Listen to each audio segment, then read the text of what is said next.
You have scraps of paper everywhere, and it's not a good way of keeping track of what you need to get done. So if you have it in your to-call file or in your to-do file, it's all there. When you go, you say, I have 15 minutes, I need to get things done. You can look at that list and everything in it. That sounds like a great system. And that I think this is such space saving too, right? So you don't need a big space for it.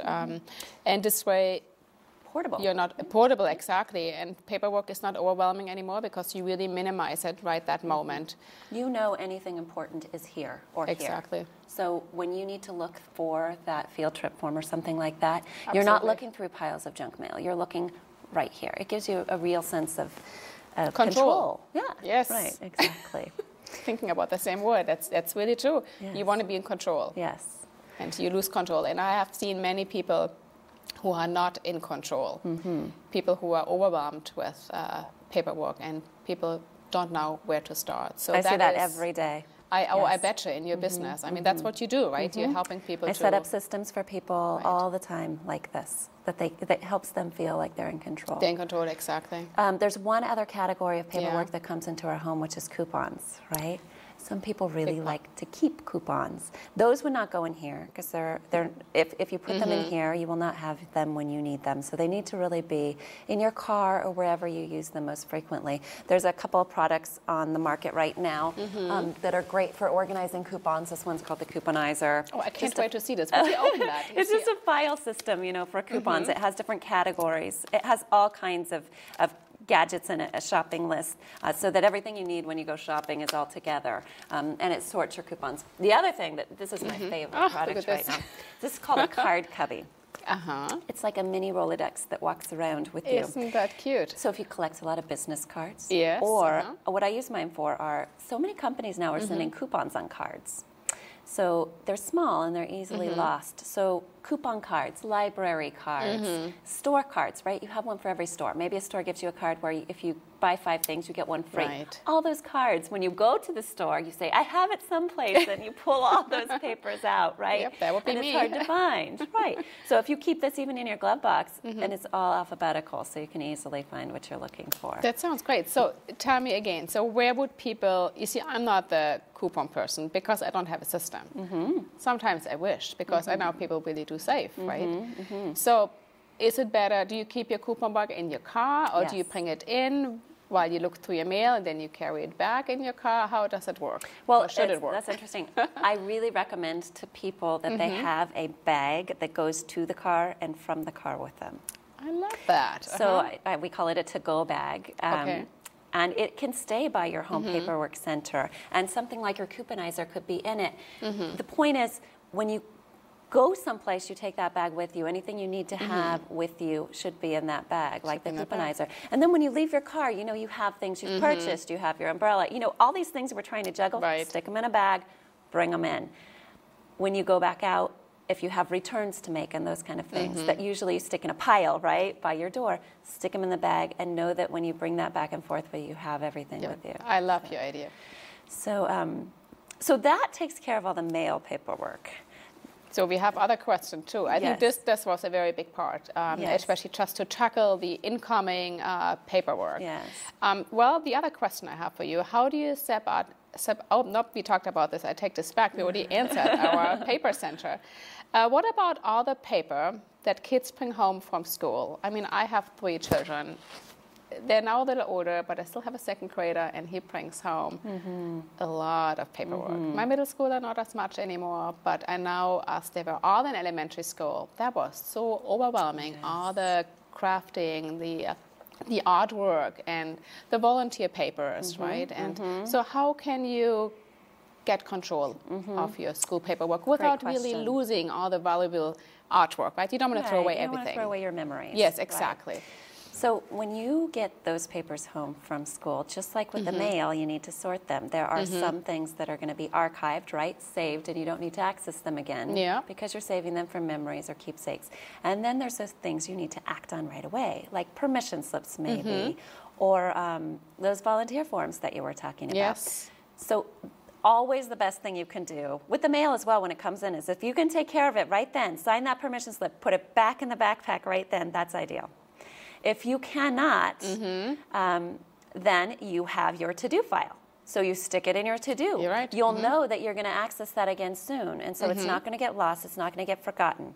So put it in the to-do to take care of. All that paperwork that is keepsakes, the work samples, the art samples, have a place in your house where you keep that. So it might be a box, you know, that's near your paperwork center, near where all that paperwork's coming in. You put it all in the box. You don't have to sort through it right then. If you have time, that's great. But if you don't, then once a trimester or at the end of each month, set aside the time to go through the box. When you go through it, and your children can help you because this is a great lesson for them. That's don't dangerous. keep every piece of paper.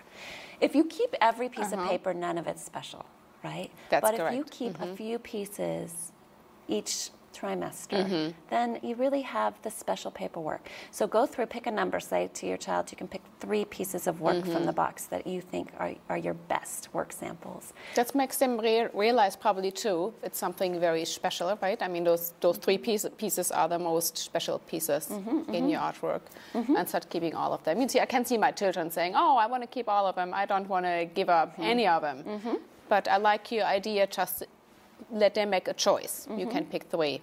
Pick 3. If there's some that they really want that they can't part with, more than that, you know, take a picture of it. Even taking a picture Like so that taking they can feel like they have a piece of it still, but not have the physical clutter. Write the date on the back of the pieces as you choose them, and then find a place where you can keep those. It's kind of like your archive files. They don't need to be in your paperwork center, in your prime real estate of your house that you spend all the time in.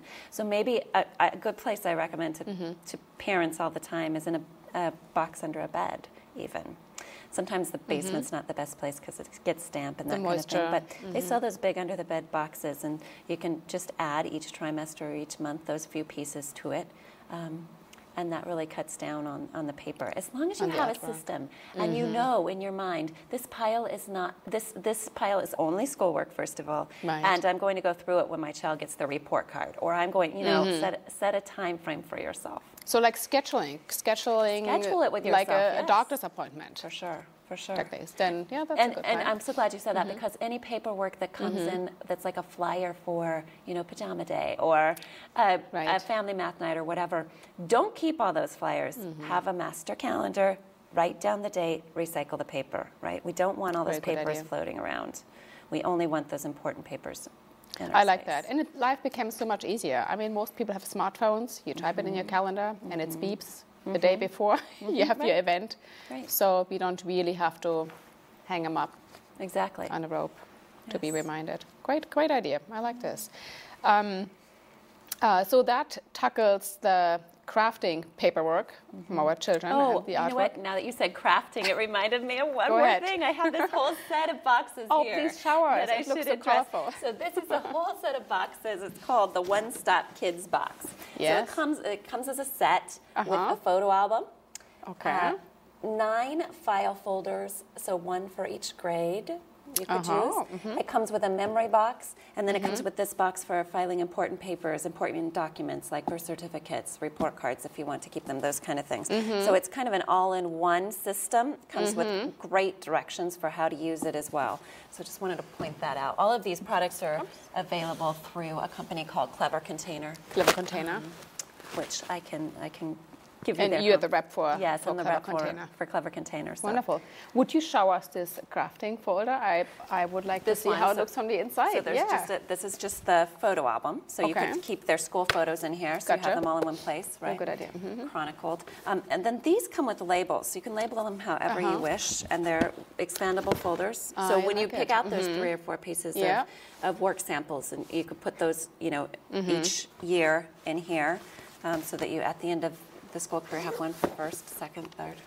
It seems like it will be much easier also to explain to children, here, this is the space we have. Exactly. Now you pick your 3 to 4 pieces. Exactly.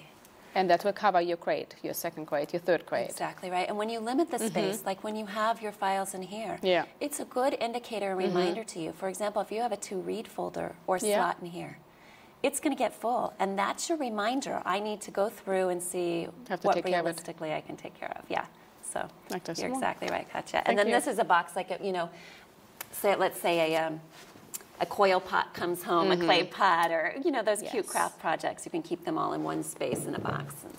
it's all color coordinated. This is the boy style, there's a girl style. A girl style as well. Very, very, very nice pattern. It looks very attractive. Yes. And I can see kids liking that too, because it has colors. It's and bright. You want them to take pride in the things that they save. Absolutely. We need to teach our kids at an early age that things take up space, and we only want to keep the ones that warrant being in our space. Right.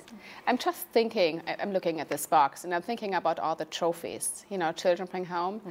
I mean, my mother-in-law brought us